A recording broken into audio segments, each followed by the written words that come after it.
পৃথিবীতে কিছু, কিছু জিনিসের কোনো বিকল্প হয় না।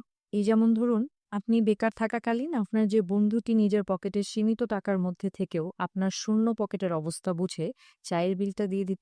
আপনার যে প্রেমিক কিংবা প্রেমিকাটি আপনার দারিদ্র্য বা অসহায়ত্ব সম্পর্কে জানার পরেও আপনার সাথে থেকে গিয়েছিল, তার কোনো বিকল্প হয় না। আপনার বিষণ্ণতার খোঁজ জানতে পেরে আপনার দুর্দিনে যে মানুষটি মাথায় হাত বুলিয়ে দিয়ে ভয় পেও না, আমি আছি বলেছিল, তার কোনো রিপ্লেসমেন্ট কিছুতেই হয় না।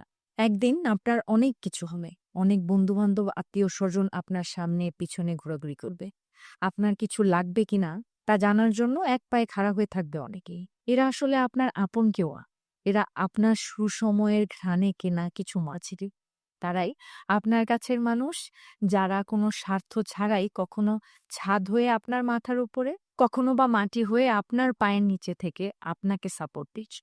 তারা সেই সব দিনগুলোতে আপনাকে বেঁচে থাকার সাহস জুগিয়েছিল, যখন আপনার পাশে কেউ ছিল। যদি আপনার জীবনে এমন কোনো দিন আসে যেদিন আপনি ডুবতে বসেছেন, সেদিন কিন্তু সবগুলো বসন্তের কোকিল আপনাকে ফেলে পালাবে। তাই আপনার শূন্য পকেটের সময়ের বন্ধুদের হারিয়ে ফেলা মানে আপনার অস্তিত্ব হারিয়ে যাওয়া। তাদের কখনো ভুলবেন না। সুযোগ এলে কখনো কার্পণ্যতা করবেন না সাহায্য করতে। কেননা এই বন্ধুগুলোর কোনো রিপ্লেসমেন্ট হয় না।